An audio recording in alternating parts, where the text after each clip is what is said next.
ओम शांति। आज है 13 फरवरी 2021। मीठे प्यारे बाबा के महावाक्य सुनेंगे। मुरली का सार। मीठे बच्चे, तुम बाप के पास आए हो अपनी सोई हुई तकदीर जगाने। तकदीर जगाना माना विश्व का मालिक बनना। प्रश्न है, कौन सी खुराक तुम बच्चों को बाप समान बुद्धिवान बना देती है? उत्तर है, यह पढ़ाई है तुम बच्चों के बुद्धि की खुराक। जो रोज़ पढ़ाई पढ़ते हैं अर्थात इस खुराक को लेते हैं, उनकी बुद्धि पारस बन जाती है। पारसनाथ बाप जो बुद्धिवानों की बुद्धि है, वह तुम्हें आप समान पारस बुद्धि बनाते हैं। गीत है, तकदीर जगाकर आई हूँ। ओम शांति। गीत की लाइन सुन कर के सभी मीठे मीठे बच्चों के रोमांच खड़े हो जाने चाहिए। है तो कॉमन गीत, परंतु इनका सार और कोई नहीं जानते। बाप ही आकर गीत शास्त्र आदि का अर्थ समझाते हैं। मीठे मीठे बच्चे यह भी जानते हैं कि कलयुग में सबकी तकदीर सोई हुई है, सतयुग में सबकी तकदीर जगी हुई है। सोई हुई तकदीर को जगाने वाला और श्रीमत देने वाला अर्थात तदबीर बनाने वाला एक ही बाप है। वही बैठ बच्चों की तकदीर जगाते हैं। जैसे बच्चे पैदा होते हैं और तकदीर जग जाती है। बच्चा जन्मा और उनको यह पता पड़ जाता है कि हम वारिस हैं। हूबहू यह फिर बेहद की बात है।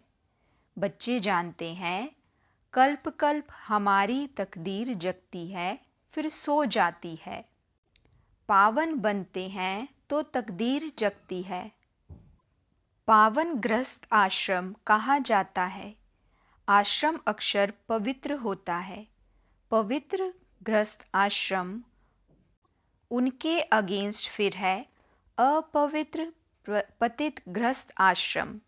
आश्रम नहीं कहेंगे। ग्रस्त धर्म तो सबका है ही, जानवरों में भी है।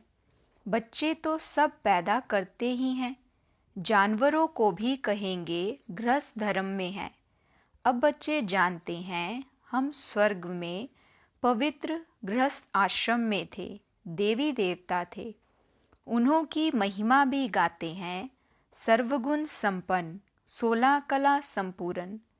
तुम खुद भी गाते थे, अब समझते हो हम मनुष्य से देवता फिर से बन रहे हैं। गायन भी है मनुष्य से देवता। ब्रह्मा विष्णु शंकर को भी देवता कहते हैं। ब्रह्मा देवताय नमः, फिर कहते हैं शिव परमात्माय नमः। अभी उनका अर्थ भी तुम जानते हो। वह तो अंधश्रद्धा से सिर्फ कह देते हैं। अब शंकर देवताय नमः कहेंगे, शिव के लिए कहेंगे शिव परमात्माय नमः। तो फर्क हुआ ना। वह देवता हो गया, वह परमात्मा हो गया। शिव और शंकर को एक कह नहीं सकते। तुम जानते हो हम बरोबर पत्थर बुद्धि थे, अब पारस बुद्धि बन रहे हैं। देवताओं को तो पत्थर बुद्धि नहीं कहेंगे। फिर ड्रामा अनुसार रावण राज्य में सीढ़ी उतरनी है। पारस बुद्धि से पत्थर बुद्धि बनना है। सबसे बुद्धिवान तो एक ही बाप है। अभी तुम्हारी बुद्धि में दम नहीं रहा है। बाप उनको बैठ पारस बुद्धि बनाते हैं। तुम यहाँ आते हो पारस बुद्धि बनने। पारसनाथ के भी मंदिर हैं, वहाँ मेले लगते हैं, परंतु यह किसी को भी पता नहीं कि पारसनाथ कौन है। वास्तव में पारस बनाने वाला तो बाप ही है। वह है बुद्धिवानों की बुद्धि। यह ज्ञान है तुम बच्चों की बुद्धि के लिए खुराक। इससे बुद्धि कितनी पलटती है। यह दुनिया है कांटों का जंगल, कितना एक दो को दुख देते हैं। अभी है ही तमो प्रधान रौरव नर्क। गरुड़ पुराण में तो बहुत रोचक बातें लिख दी हैं। अभी तुम बच्चों की बुद्धि को खुराक मिल रही है। बेहद का बाप खुराक दे रहे हैं। यह है पढ़ाई। इसको ज्ञान अमृत भी कह देते हैं। कोई जल आदि है नहीं। आजकल सब चीज़ों को अमृत कह देते हैं। गंगा जल को भी अमृत कहते हैं। देवताओं के पैर धोकर पानी रखते हैं, उसको अमृत कह देते हैं। अब यह भी बुद्धि से समझने की बात है ना। यह अंचली अमृत है व पतित पावनी गंगा का जल अमृत है। अंचली जो देते हैं वह ऐसे नहीं कहते कि यह पतितों को पावन बनाने वाला है। गंगा जल के लिए कहते हैं पतित पाविनी है। कहते भी हैं मनुष्य मरे तो गंगा जल मुख में हो। दिखाते हैं अर्जुन ने बाण मारा फिर अमृत जल पिलाया। तुम बच्चों ने कोई बाण आदि नहीं चलाए हैं। एक गांव है जहां बाणों से लड़ते हैं। वहां के राजा को ईश्वर का अवतार कहते हैं। अब ईश्वर का अवतार तो कोई हो नहीं सकता। वास्तव में सच्चा सच्चा सद्गुरु तो है ही एक, जो सर्व का सद्गति दाता है, जो सभी आत्माओं को साथ ले जाते हैं। बाप के सिवाय वापिस कोई भी ले जा नहीं सकता। ब्रह्म में लीन हो जाने की बात नहीं है। यह नाटक बना हुआ है। सृष्टि का चक्र अनादि फिरता ही रहता है। वर्ल्ड की हिस्ट्री ज्योग्राफी कैसे रिपीट होती है, यह अभी तुम जानते हो और कोई नहीं जानता। मनुष्य अर्थात आत्माएं अपने बाप रचयिता को भी नहीं जानती हैं, जिसको याद भी करते हैं ओ गॉड फादर। हद के बाप को कभी गॉड फादर नहीं कहेंगे। गॉड फादर अक्षर बहुत रिस्पेक्ट से कहते हैं। उनके लिए ही गाते हैं पतित पावन दुख हरता सुख करता है। एक तरफ कहते हैं वह दुख हरता सुख करता है, और जब कोई दुख होता है व बच्चा आदि मर जाता है तो कह देते ईश्वर ही सुख दुख देता है। ईश्वर ने हमारा बच्चा ले लिया, यह क्या किया। अब महिमा एक गाते हैं और फिर कुछ होता है तो ईश्वर को गालियां देते हैं। कहते भी हैं ईश्वर ने बच्चा दिया है, फिर अगर उसने वापस ले लिया तो तुम रोते क्यों हो। ईश्वर के पास गया ना। सतयुग में कभी कोई रोते नहीं। बाप समझाते हैं रोने की तो कोई दरकार ही नहीं। आत्मा को अपने हिसाब किताब अनुसार जाए दूसरा पाठ बजाना है। ज्ञान न होने के कारण मनुष्य कितना रोते हैं, जैसे पागल हो जाते हैं। यहाँ तो बाप समझाते हैं अम्मा मरे तो भी हलवा खाना, अर्थात नष्टो मोहा होना है। हमारा तो एक ही बेहद का बाप है, दूसरा ना कोई। ऐसी अवस्था बच्चों की होनी चाहिए। मोहजीत राजा की कथा भी सुनी है ना। यह है सब दंत कथाएं। सतयुग में कभी दुख की बात नहीं होती, ना कभी अकाले मृत्यु होती है। बच्चे जानते हैं हम काल पर जीत पाते हैं। बाप को महाकाल भी कहते हैं। कालों का काल तुमको काल पर जीत पहनाते हैं, अर्थात काल कभी खाता नहीं। काल आत्मा को तो नहीं खा सकता। आत्मा एक शरीर छोड़ दूसरा लेती है, उसको कहते हैं काल खा गया। बाकी काल कोई चीज़ नहीं है। मनुष्य महिमा गाते रहते हैं, समझते कुछ भी नहीं।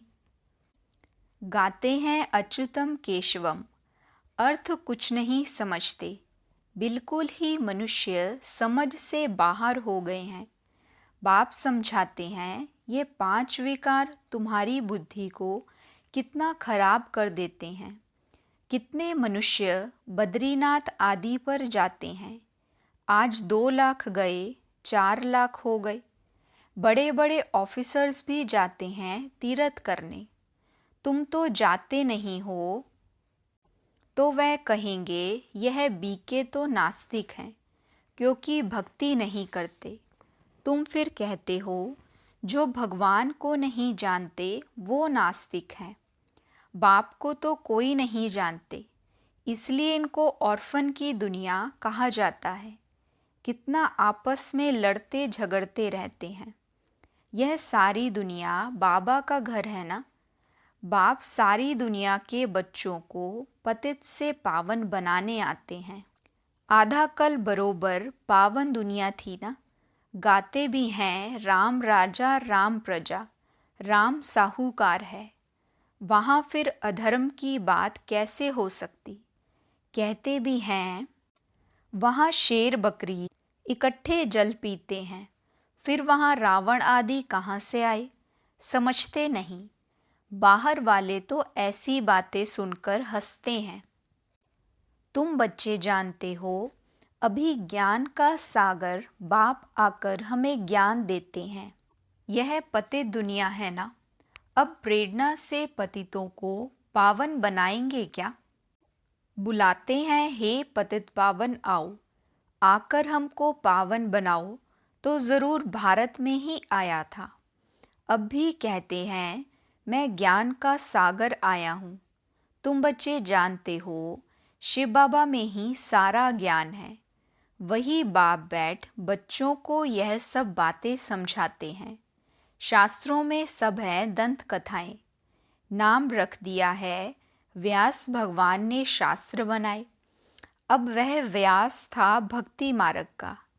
यह है व्यास देव, उनके बच्चे तुम सुखदेव हो। अब तुम सुख के देवता बनते हो। सुख का वर्षा ले रहे हो व्यास से शिवाचार्य से। व्यास के बच्चे तुम हो, परंतु मनुष्य मूंझ ना जाए इसलिए कहा जाता है शिव के बच्चे। उनका असुल नाम है ही शिव। तो अब बाप कहते हैं किसी देहधारी को मत देखो, जबकि शिव बाबा सम्मुख बैठे हैं। आत्मा को जाना जाता है, परमात्मा को भी जाना जाता है।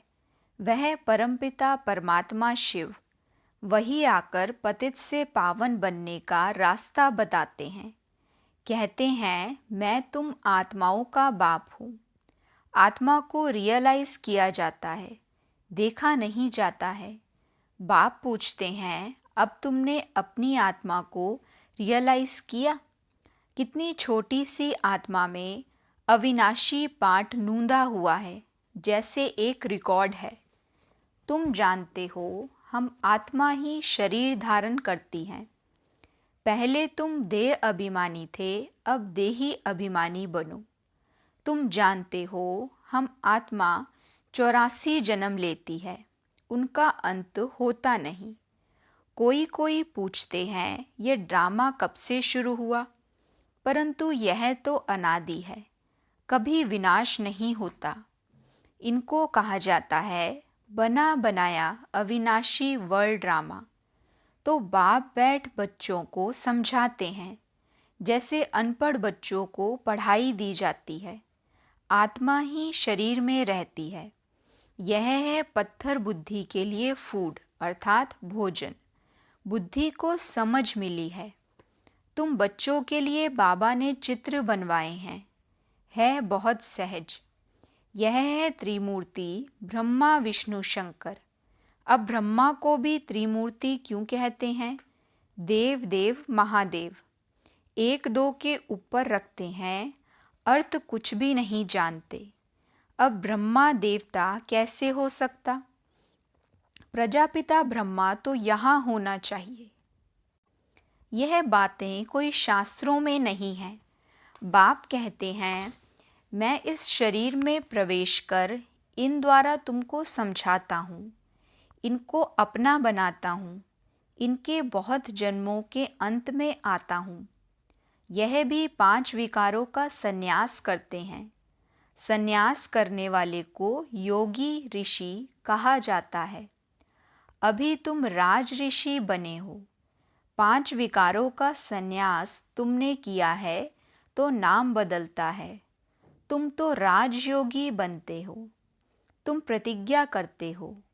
वह सन्यासी लोग तो घर बार छोड़ चले जाते हैं। यहाँ तो स्त्री पुरुष इकट्ठे रहते हैं। प्रतिज्ञा करते हैं हम विकार में कभी नहीं जाएंगे। मूल बात है ही विकार की। तुम बच्चे जानते हो शिव बाबा रचयिता है। वह नई रचना रचते हैं। वह बीज रूप सत्य चित आनंद का सागर, ज्ञान का सागर है। स्थापना विनाश पालना कैसे करते हैं यह बाप जानते हैं, मनुष्य नहीं जानते। फट से कह देते तुम बीके तो दुनिया का विनाश करेंगी। अच्छा तुम्हारे मुख में गुलाब। कहते हैं यह तो विनाश के लिए निमित्त बनी है। ना शास्त्रों को, ना भक्ति को, ना गुरुओं को मानती हैं, सिर्फ अपने दादा को मानती हैं।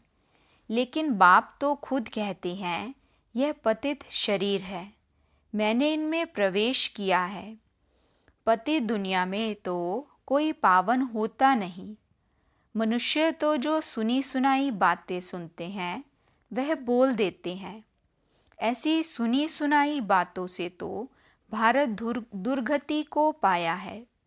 तब बाप आकर सच सुनाए सबकी सद्गति करते हैं। अच्छा मीठे मीठे सिकिलदे बच्चों प्रति माता पिता बाप दादा का याद प्यार और गुड मॉर्निंग। रूहानी बाप की रूहानी बच्चों को नमस्ते। हम रूहानी बच्चों की रूहानी माता पिता बाप दादा को दिल व जान सिक व प्रेम से नमस्ते नमस्ते नमस्ते जी। गुड मॉर्निंग बाबा, शुक्रिया बाबा शुक्रिया।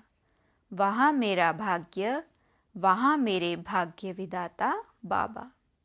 धारणा के लिए मुख्य सार है। पहली पॉइंट, बाप से सुख का वर्षा लेकर सुख का देवता बनना है। सबको सुख देना है। राज ऋषि बनने के लिए सर्व विकारों का संन्यास करना है। दूसरी पॉइंट, पढ़ाई ही सच्ची खुराक है। सद्गति के लिए सुनी सुनाई बातों को छोड़ श्रीमत पर चलना है। एक बाप से ही सुनना है, मोहजीत बनना है। वरदान है, सदा स्वमान में स्थित रहे, निर्माण स्थिति द्वारा सर्व को सम्मान देने वाले माननीय पूजनीय भव। सदा स्वमान में स्थित रहे, निर्माण स्थिति द्वारा सर्व को सम्मान देने वाले माननीय पूजनीय भव। बाबा समझाते, जो बाप की महिमा है वही आपका स्वमान है। स्वमान में स्थित रहो तो निर्माण बन जाएंगे। फिर सर्व द्वारा स्वतः ही मान मिलता रहेगा। मान मांगने से नहीं मिलता, लेकिन सम्मान देने से, स्वमान में स्थित होने से, मान का त्याग करने से सर्व के माननीय व पूजनीय बनने का भाग्य प्राप्त हो जाता है। क्योंकि सम्मान देना नहीं लेना है। स्लोगन है, जाननहार के साथ करनहार बन, असमर्थ आत्माओं को अनुभूति का प्रसाद बांटते चलो। जाननहार के साथ करनहार बन, असमर्थ आत्माओं को अनुभूति का प्रसाद बांटते चलो। अच्छा, ओम शांति।